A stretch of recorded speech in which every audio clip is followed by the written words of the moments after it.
Hola a todos, my name is Bastian Hernandez. I am an animator living in Mexico City who is working on his first tabletop role playing game system.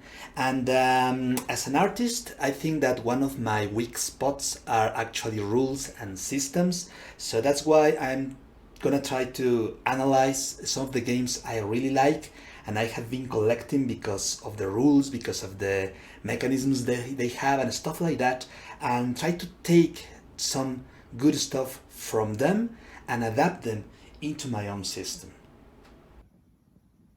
I got you a 20-pound bag of ice and some bacon and some eggs.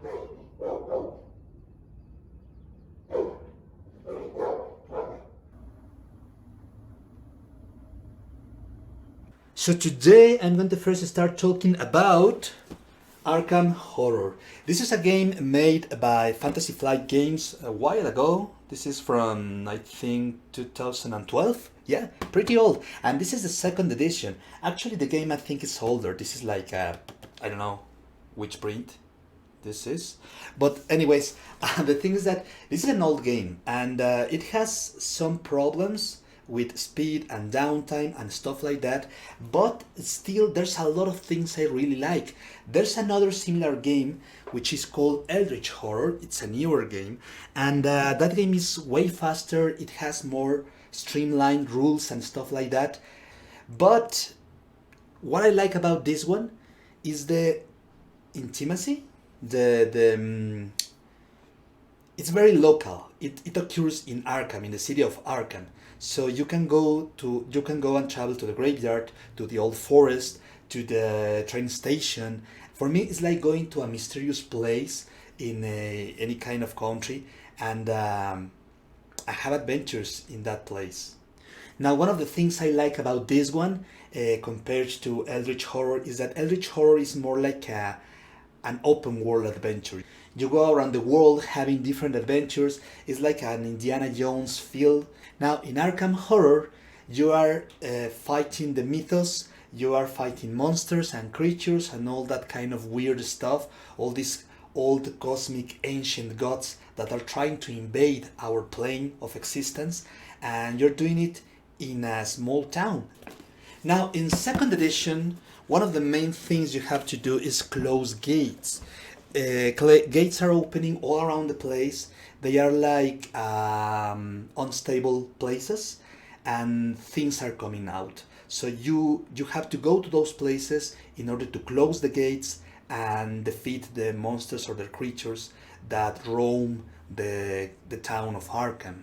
Now, what I know is that the new edition, the third edition, is different in that respect because you don't focus so much in the gates, or you can do it, but also you have all kinds of different adventures. And of course, a lot of years have passed before editions, and this approach looks different, looks amazing. One of the really cool things I'm really looking forward for this is the modular system. Uh, we will find this kind of assembly, so the place is not always the same thing. It changes position, this position of the town, depending on the old one, I think. Now, it's a bit weird because towns, of course, don't change normally. If you go and visit one town, it tends to keep the same geography if you come again later. But I think it's okay. I think it's good because you will have a lot of more replayability, rejugabilidad, replayability. And also, I love modular boards and modular games in general because I like the idea of building. So you take these hexagons and you put them together and you change the disposition and stuff like that. So I really like that idea because if you buy a different expansion, a new expansion, you will have maybe a different hexagon, maybe some new terrain, and then you can start building a bigger and bigger town. And actually, one of the ideas of my game is inspired in the movie, in the film by Stephen King. Well, he's the main guy who did the story, who did the books. And that film is called Red Rose or Rose Red. I don't remember exactly. But it's about a house, a big mansion that keeps growing every single time, and it kind of devours the people that goes there, and then it just grows. So I think it's a very cool thematic thing, and it's perfect for the kind of world I'm building, because the idea is that this world is feeding from the memories and dreams and nightmares of the people that play on it. So let's do this unboxing and let's see what's inside here. So first thing we're going to do is, of course, just take this thing apart. The box is pretty big and heavy. I think we're going to find a lot of nice components right here, but let's do it. Okay, so let's see if the zoom is okay. Nice. We're gonna leave it. Oh, it doesn't. Ay, no cabe. La voy a poner acá. Okay. So here we go. First, we have the Learn to Play rulebook, and this is actually something that they keep doing it again and again, and I think it's really good. They have a Learn to Play book and also a different rules reference. And one of the cool things about this, or the main objective about this, is that if you want to start playing, if you want to learn step by step, you take this book and you start reading it. And then you can have all your component list, and then the setup, step by step, you're preparing the board or the game to get it ready to play. But then, if you're already playing it and you need to find a specific rule, sometimes, many times, it's very hard to find that kind of rules in this format, because you have to keep reading all around the place, trying to find the exact rule. And of course, because this is a small tutorial, you don't get all the rules here. But if you want to do that, you take the rules reference, and here you can have you can look for the specific rule. And as you can see, the format is way more specific, is way more developed, and a lot of things you can. Actually, this is new because they have these numbers right here, and I think that's pretty cool, because I don't know, it's a better way of organizing the themes, and it's like just adding notes, important notes from the developers, in order to get rid of every kind of doubt you have about the game. It's like a FAQ in a very well organized way. So we have the rule books. Then, of course, we're gonna have a lot of board, a lot of cardboard, and here we have the town itself. So let me see. Let's abrir esto.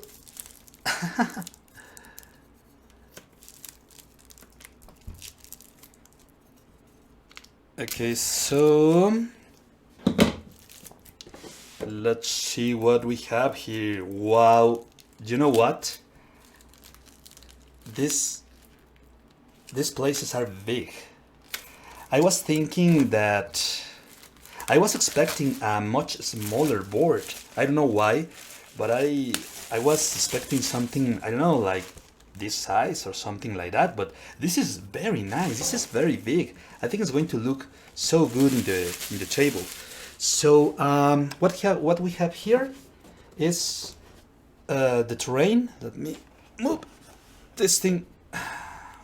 Fuera de aquí. Okay. So we have the hexagons, and I think it will be, yes, they are double-sided. So that's pretty cool. The only bad thing about this is that you won't have this place in the same assembly than this space. I don't know if that matters, but yeah, I don't know if I like that very much, but it's okay, I think. And here we have, of course, all the investigators. They are using the same art over and over, but it is a very cool art. So I don't mind about that. They redesigned these tokens, these icons, looking pretty minimalistic, and I like that a lot. And well, okay, you have this. Then we can find.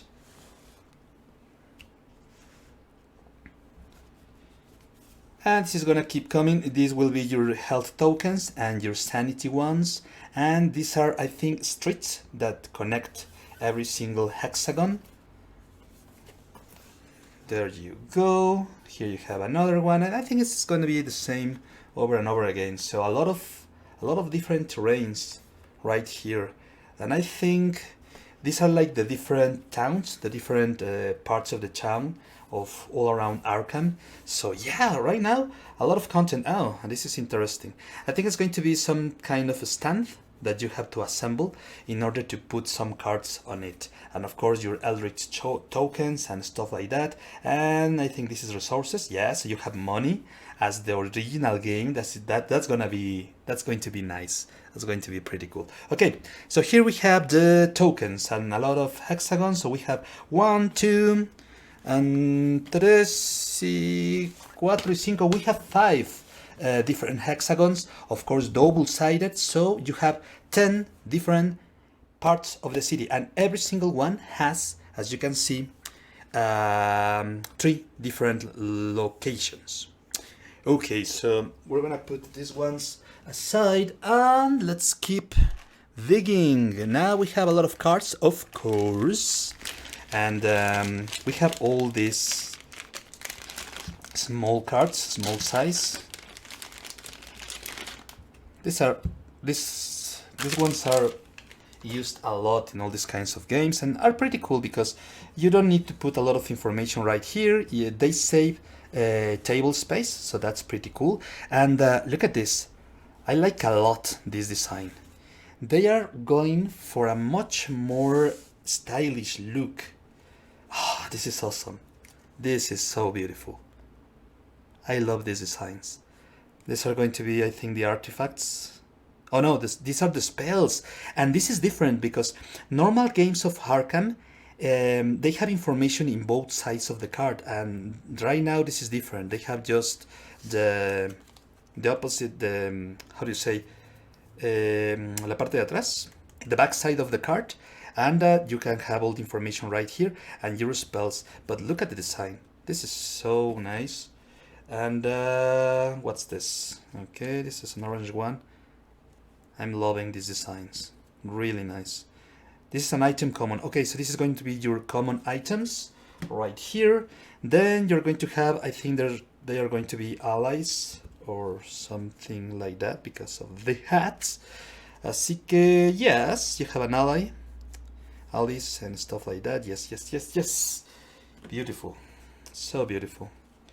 And here you have more items. I don't know if these are like unique items. Let me see. More items. So they must be different. Maybe these are the common items and these are the... Yeah, these ones should be like the arcane ones, like the artifacts and more special items, more rare items. And these are like the common ones because you have a pistol and also a key. So mostly the same as the other edition right now. Now we have the characters. I don't know how many characters we have here. Whoa, these are... Okay. If they have all these characters... Oh, but wait. I think we have different... Yeah, we have like different copies of a single character. Okay, that's interesting. So we have 2 copies of Wendy Adams, Tommy Muldoon, 1, 2, 3, 3 copies also. Rex Murphy, 1, 2, 3, 4, 4 copies. And good old Norman Withers. We have... Yeah, so we have different copies of different characters. So this is interesting. I don't know the difference. I don't know if they are going to have like different... You know what? I think they are like starting items. And this is a very, very... Let me check. Yes, of course. These are starting items. And this is a very interesting way of doing it. Because in the other games, you have to look for the items in the general deck. And that can take you a lot of time just looking for something. Also because as you keep getting expansion, your items keep getting bigger and bigger. Your deck is going bigger every single time. So it's kind of a pain to look for these things. And here, you just check these ones, give them to the characters, that's it. So that's awesome, that's very simple, that's very, very nice. Then we have more cards right here. And what we have here? Oh, nice. We have creatures. So now creatures, they are no tokens anymore, I think. Yep, they are cards. Okay, so this is good because you can have more information in the cards, and I think, yep, here you have the stats, you have every single thing they do, and I think this is going to be kind of the same, but you have far more space. You have like double, like twice the space to write information right here, and also very nice art, and yep, so lots of creatures, lots of monsters, a lot of them. That's pretty good. And here you have, I think there are going to be like maybe conditions or something like that. Oh no, yeah, conditions. So conditions for every kind of cruel things that happens to your character. And I just see two, blessed and dark pact. And cursed. Ah, okay, so they are dual-sided cards. No, no. Just the cursed and blessed condition. Actually, I think this was the same in the old edition, in the second edition. Okay, so here we have all these little cards, and then we have more things. We have more decks of cards, more and more decks. And these are going to be, I think, the adventures, the encounters that you can have all around the city. So let me check the design. Yes, of course, Uptown, and you have this deck. I think they have to have like 6 different things, I guess. No, I mean 5. I don't remember. The streets, okay, so like random streets location. You have South Side. Oh,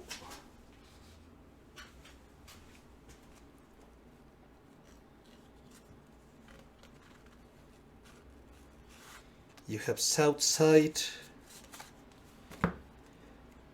You have Rivertown. Not that many cards, but of course this is going to be expanded with different well, expansions. You have the Miskatonic University and so on and so forth. Merchant District. You have a lot of zones. 1, 2, 3, 4, 5, 6, 7, 8, 9, 10, 11. Man. Okay, you have a lot. Ah, you know what? You know why? Because these cards, of course, represent not every hex, but every single spot here. So you have 3 times every single hexagon. Okay, so here I think we're going to have a lot of different adventures. We have 8 different cards from each district. 7, 8. Yep, 8 different cards. So a lot of content right in the core box. And then we have another deck of cards.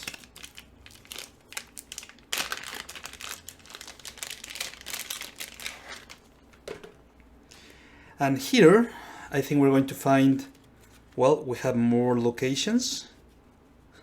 We have a lot of different things that happen, and of course the cards from the Cthulhu mythos, and he's right here is Cthulhu, and a lot of things. This is like the story portion of the adventure, so I have no idea what this is. This is new for me at least, and I think this has to be something similar than the mythos deck, I guess. I'm not sure about that. I haven't read the rules yet, but it seems so, and I think these are going to be, depending on the old one you confront, you will have different kinds of content.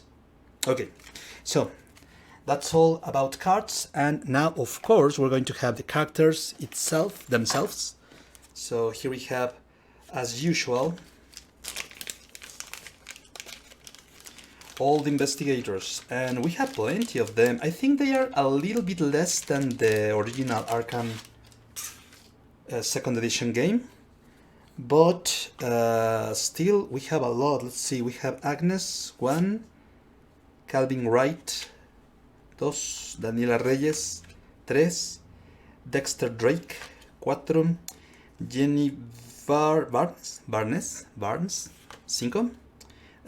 Marie Lamveau, she has to be French or something like that, and Michael McGlynn, Min Thi Fan, Norman Withers, Rex Murphy. Okay, we have a lot. I know. Yeah. Rex Murphy. Tom. What? Muldoon? Muldoon?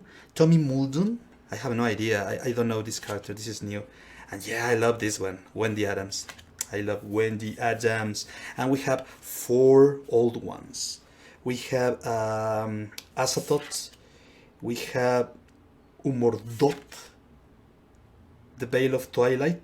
And this one is Joxotot.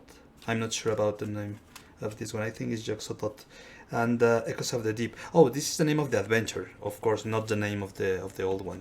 So yeah, I think this one was Joxotot. I'm not sure. So we have 1, 2, 3, 4, 5, 6, 7, 8, 9, 10, 11, 12. We have 12 different characters to play with as investigators.